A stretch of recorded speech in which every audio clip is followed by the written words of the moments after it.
Donc, je vous remets officiellement les clés Merci, Excellence. de ces hôpitaux de campagne. Je pense que la tendance, ça sera ça maintenant. Tout à fait. Le temps d'évacuer souvent certains blessés, on les perd en route. C'est de faire en sorte d'avoir des hôpitaux assez modernes à l'avant et de soutenir les troupes. Merci. Donc bon usage, Merci bon bien. change. Merci, Excellence.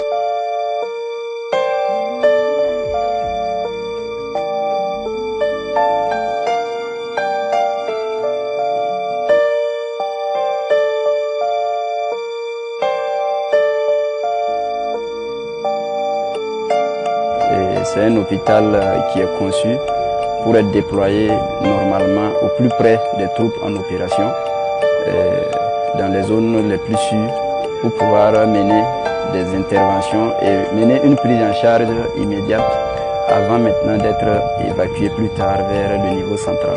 Il y a d'abord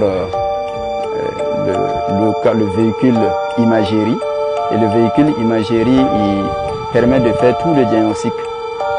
Et le diagnostic en passant par le scanner, par la radiographie et par le laboratoire. Le deuxième véhicule, qui est un véhicule salle opératoire, qui est aménagé pour pouvoir faire des opérations chirurgicales à l'intérieur. Il est bien aménagé pour cela, il est assez spacieux et il permet de faire la stérilisation, et il est équipé aussi d'un frigo banque de sang qui permet de stocker le sang et d'amener sur le terrain pour faire le travail. Et il sert également dans les grandes manifestations d'envergure nationale.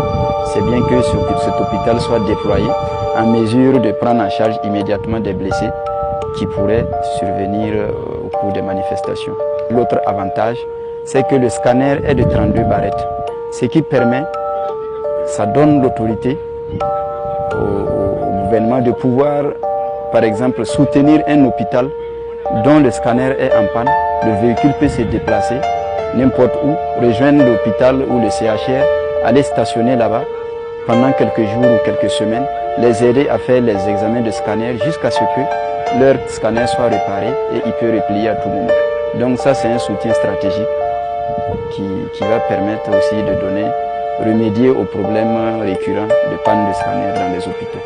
Le chef de l'État a voulu témoigner aux troupes en opération que là, il suit de près tout ce qui se passe. Et le souci, c'est de pouvoir, à travers ce geste, permettre à l'équipe de santé d'être au plus près des hommes en opération et de faire des prises en charge pour leur permettre d'avoir le moral et continuer les opérations. C'est quand on est blessé et on sait que sur le champ, on sera pris en charge dans les heures qui suivent. Il n'y a aucune inquiétude, les gens auront le moral.